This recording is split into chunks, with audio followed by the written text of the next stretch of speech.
Today's talk is titled Navigating the Waters of Bias and Privilege, to be delivered by Karrie deMarco. Karrie deMarco is an accomplished science educator with over 20 years of experience.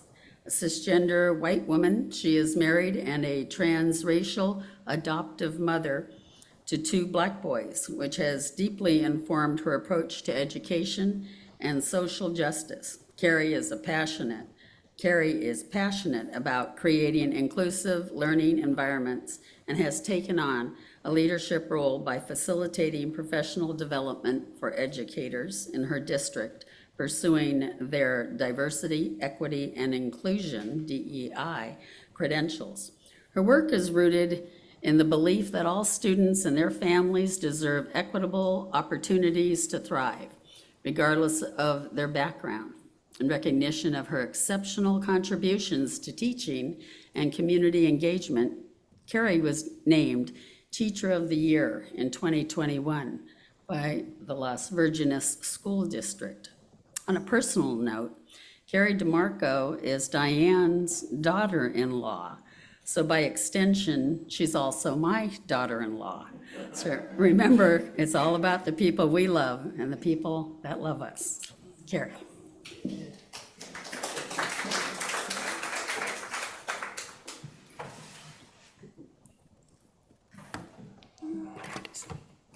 Thank you all. Thank you, Dolores. Good morning, Unitarian Universalist community. Today we are here to reflect on the complex yet deeply important topics of bias and the privileges that shape our experience in the world. We are here to affirm the inherent worth of all people, which compels us to confront these biases and injustices that may hinder our collective commitment to justice, equity, and compassion. Let us begin by considering bias. How many of you would claim to be a biased person? Biases develop in the context of societal messages. These messages refer to the signals we receive from the environment around us. It could be the media, cultural norms, family values, etc. They shape how we view the world, form our opinions, and interact with others. These societal messages become internalized from a very young age and can shape our attitudes, even if we are unaware of it. Over time, these messages contribute to the formation of biases, which are deeply ingrained beliefs or attitudes toward particular people or groups of people or ideas or situations. As we are all members of society, we all carry biases. So let's take a little test. What's the first thing that comes to mind when you see a tall, young Black man? Most often labeled as athlete, type of bias. What course of study comes to mind when you hear a young Asian woman is taking classes at Berkeley? Not typically literature or theater or dance. These are examples of biases, and they can manifest in all aspects of life, whether it's hiring someone for a job or choosing whom to befriend. Biases can be as simple as assuming a woman in scrubs is a nurse, while a man in scrubs is a doctor. Explicit biases refer to the attitudes and beliefs we have on a conscious level. We are very aware of these attitudes. We recognize them as our beliefs. On a small scale, this could be me saying how handsome my sons are, but no bias at all. However, overt racism and transphobic comments are examples of harmful explicit bias. Implicit bias, on the other hand, is often even more insidious. These attitudes or stereotypes shape our behavior and interactions with others without our awareness. And as I mentioned before, as we are all members of society, we all carry these biases, especially the implicit ones. We can ignore them and pretend that they are not there, but they are existing in all of our interactions. They are shaped again by the lifetime we've experienced of societal influences, cultural norms, and personal experiences. Research again shows no one is immune from these hidden biases. Last weekend, my 5-year-old son came to me and asked me to paint his nails while I was painting mine. My first instinct was to pause. Despite years of me now consciously challenging all my own preconceived notions, I still was confronted with a knee-jerk reaction of societal programming. Years of being told certain things, like nail polish, are for certain genders.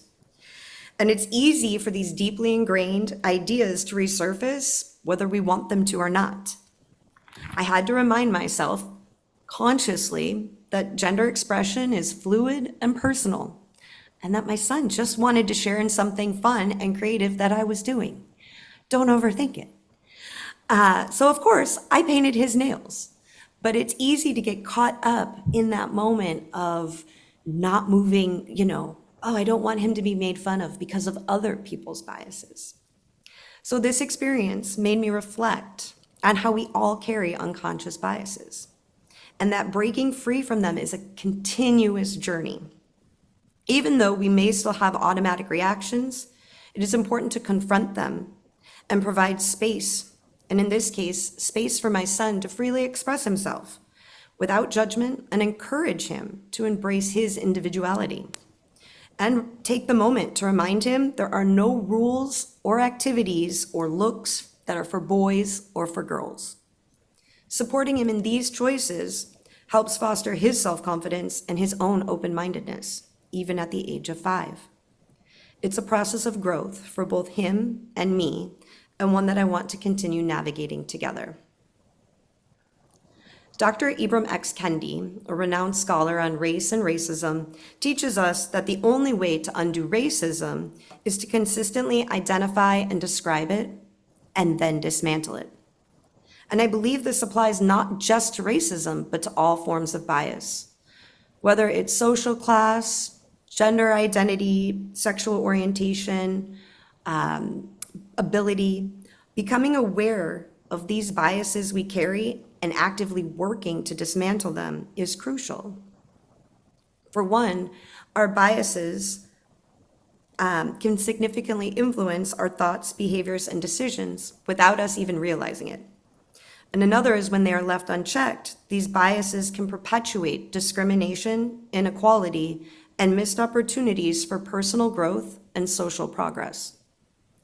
When our unconscious biases are called out, it can be very easy to feel defensive or offended.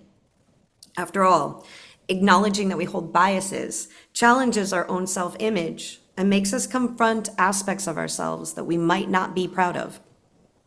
However, responding defensively or with anger can prevent us from engaging in the critical self-reflection needed for growth, both as individuals and as a collective society. Jay Smooth, Jay Smooth, a radio host and public speaker, likened this work of bias acknowledgement as having tonsils versus a dental hygiene paradigm. He says we cannot look at biases as being all or nothing. Racism, prejudice, and biases are not like having tonsils or not. You cannot just have your prejudice removed and never have to consider it again. Doesn't matter how much work you do. In our day-to-day lives, unconscious bias will build up like little pockets of prejudice every day, just like plaque develops on our teeth. So we need to move away from a tonsils paradigm of bias discourse and shift to the dental hygiene paradigm. In general, we need to move away from the idea that being a good person is a fixed, immutable characteristic and shift towards seeing being a good person as a practice. And it is a practice that we carry out every day by engaging with our biases and imperfections. We need to shift toward thinking being a good person the same way we think of being a clean person. Being a clean person is something I hope we are all working on maintaining every day. We don't assume I'm a clean person, therefore I don't need to brush my teeth. When someone suggests there's something stuck in our teeth, we don't get defensive and say, what do you mean I have something stuck in my teeth? I'm a clean person. That can't be me. Just like being called out for saying something or doing something offensive does not mean you are a bad person. I know this is no small task, but if we do make this shift, we will go a long way toward making these conversations smoother and working on bigger and better issues. In short, societal messages play a crucial role in shaping the biases we hold. Society influences how we categorize and evaluate the world and perpetuate our biases in subtle and overt ways. And this is why our biases are not personal or isolated, but a product of the collective influence of our society in which we live. Just as if I had told my son he can't wear nail polish, he would internalize that and continue to push this bias onto others.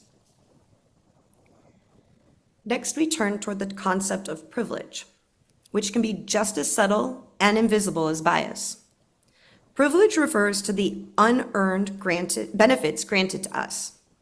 Many privileges are based on characteristics of our identity, such as race, gender, socioeconomic status, ability, or sexual orientation. However, these privileges are not experienced in a one-dimensional way. This is where intersectionality comes into play. Show of hands on Zoom and in the room, who has heard of intersectionality prior to today? A few people? No one on Zoom raising their hand? I'm not seeing it pop up. Intersectionality is a concept introduced by scholar Kimberly Crenshaw that helps us understand how the different aspects of our identity intersect and overlap. At the time, Crenshaw was working with Black women who were experiencing discrimination at General Motors.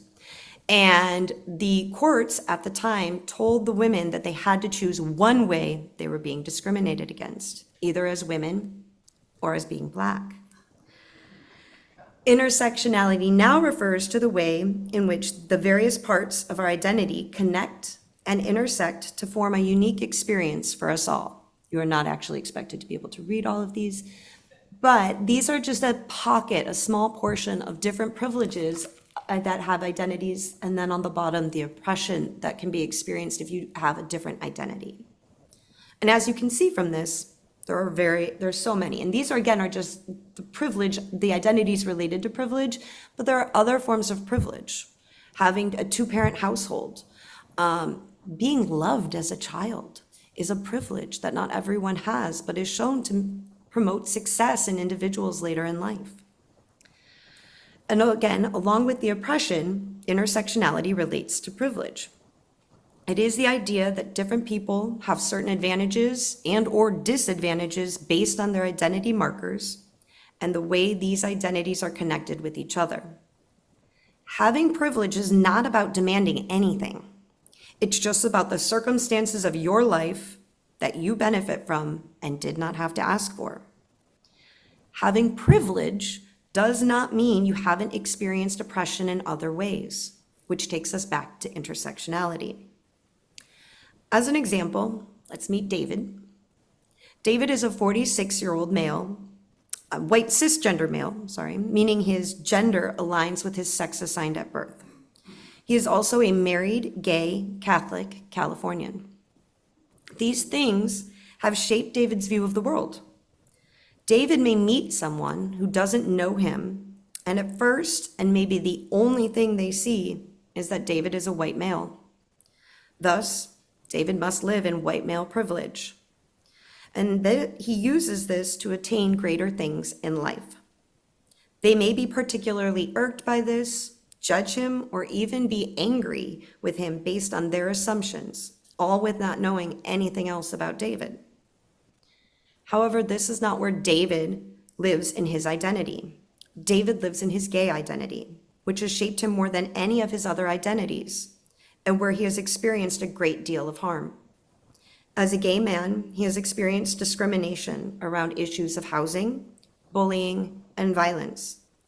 As a gay man in California, he wasn't able to legally marry his partner until 2013. David worries about being fired for being gay, being denied services at some establishments, and so on. This would be an example of intersectionality. It is important to note that having privilege does not mean a person's life is without struggle or hardship. Rather, it means that certain societal challenges are less likely to be experienced by those who hold the privilege because of their identity. For instance, someone who is white may not face the same level of scrutiny or fear when interacting with law enforcement as someone who is Black. However, the impacts of privilege can be nuanced. A white person from a low-income background may experience economic and educational disadvantages while still benefiting from racial privilege. Understanding privilege is not about assigning shame or guilt for those who benefit from it. I'm going to repeat that. Privilege is not about assigning shame or guilt. Rather, it is about recognizing how privilege shapes our experiences and the opportunities that are available to us. And like many of our biases, we are often unaware of it. When my husband and I first decided to pursue adoption, we were filled with excitement.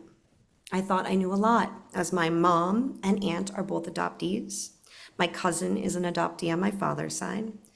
My childhood best friend's sister is an adoptee. I was there when she was, brought home for the first time. She was like my sister. And then my other best friend chose adoption for her daughter when we were in high school. However, even with all this background, we still had to go through a home study and prove we were fit parents by jumping through many hoops, which really emphasized the economic privilege we had. Once we were matched and our first son was born, I began to take a much deeper dive into transracial adoption. I joined groups both in person and online, and more importantly, began following social media accounts of adult transracial adoptees.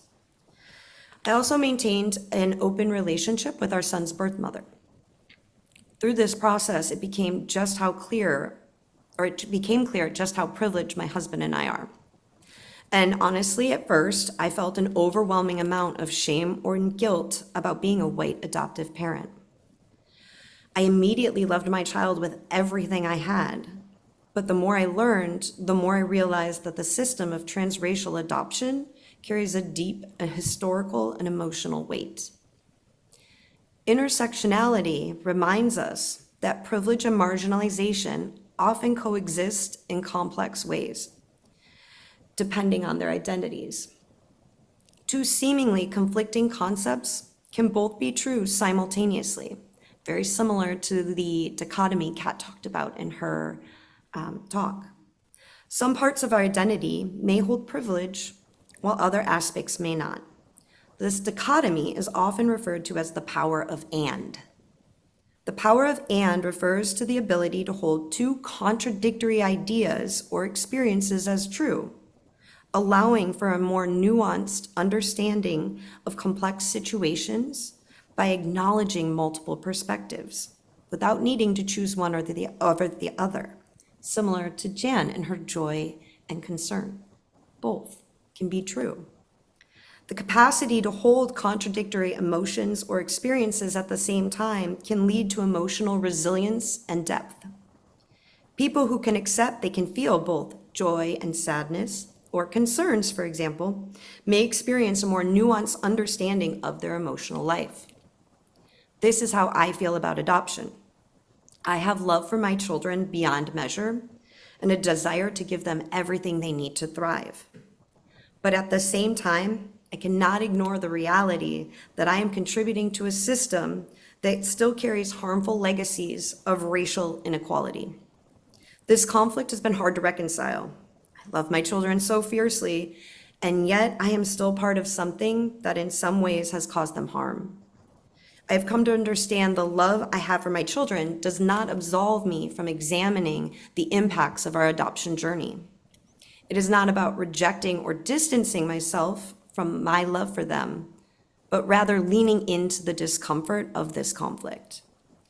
This uncomfortable journey of reconciling love and harm has been a vital part of my growth, helping me to better support my boys in embracing all parts of their identities, while also acknowledging the complexities of their story.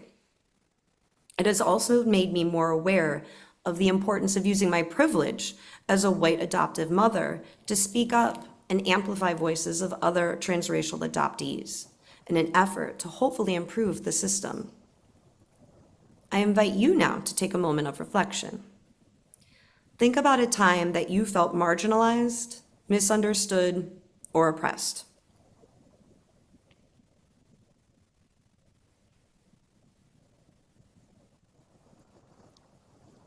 Now, consider a moment when your privilege may have granted you an advantage or shielded you from certain experiences.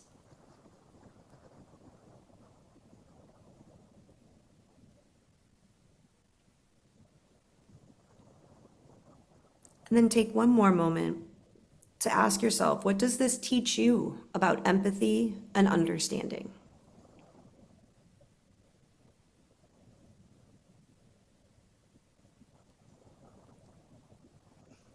We are called to acknowledge the privileges we hold, not as something to feel ashamed of, but as something that carries responsibility. When we recognize that certain advantages are not equally shared, we are called to use our privilege to advocate for those who do not share the same benefits. This is where the work of allyship comes into play. Becoming aware of how privilege operates in our lives, understanding how intersecting identities shape our experiences, and then working to level the playing field for those who do not benefit. Now let us consider how privilege and bias interact. Implicit biases often reinforce our biases and our privilege. For example, a hiring manager might unconsciously overlook qualified candidates from an underrepresented group, even if the job clearly calls for diversity.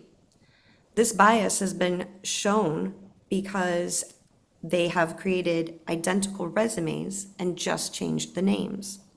People who had more Eurocentric sounding names receive an increased callback from people compared to people with diverse or ethnic names. This is where intersection of bias and privilege becomes deeply harmful, when our unconscious biases contribute to structures that oppress others. As Diane mentioned earlier, Dolores, I forgot to change that. I was expecting Diane to be here, but she's not. Hi, Diane. Sorry, you're here in spirit. As Dolores mentioned earlier, I've been very active in my school's district as a facilitator for DEI credentials. DEI, or diversity, equity, and inclusion, is ultimately about fostering a sense of belonging for all. It involves making sure people from all groups are involved in making the world a just and equitable place where we all feel included, regardless of identity. Having a diverse group, but still only centering on one or two voices, is not enough. People of various identities need to be heard and involved in decision-making processes of policies that affect all populations. This is why DEI work is so crucial. By understanding the dynamics of bias and privilege, we can challenge and dismantle these systems of oppression, creating more equitable environments for everyone, everywhere. The good news is that once we realize our biases and privileges, we can begin to deliberately take action to address them. One of the big keys to this is empathy. Being able to listen to the experiences of others, particularly those from oppressed groups, and learning from them. Community organizers often emphasize the power of storytelling, sharing personal stories to help bridge divides and foster understanding. When we listen with open hearts and often closed mouths, we begin to see the world not just from our own perspective, but from the perspective of others. Through intentional DEI work, we can create more inclusive spaces where all voices are valued and heard. So what does it look like to take action in the face of these realities? First, we must engage in self-reflection. We need to ask ourselves hard questions. What biases do we hold? How might our privileges shape how we see the world? Are we aware of the ways in which our decisions might unconsciously favor certain groups over others? Tools like implicit bias tests or journaling can help us uncover hidden biases and give us insight into the ways our privilege shape our own perceptions. Second, we must engage in conversations, not just with ourselves, but with each other, and not just with people who think like us. We need to create spaces within our communities where we can talk openly and honestly about bias, privilege, and their impacts.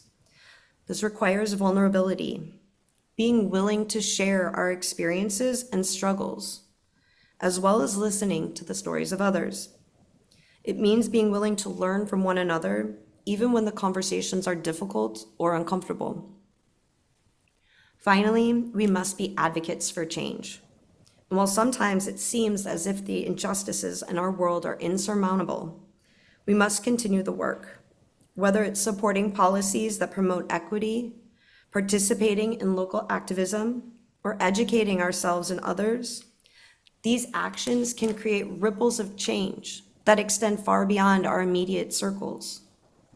The work of justice and equity is not just about personal transformation. It's about a collective action.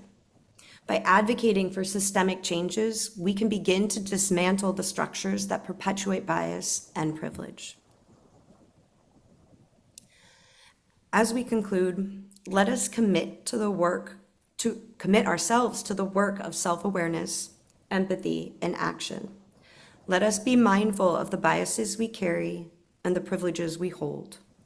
Let us strive to create a world where everyone's dignity is respected and where justice and equity are not just ideals, but a lived reality for all. Thank you.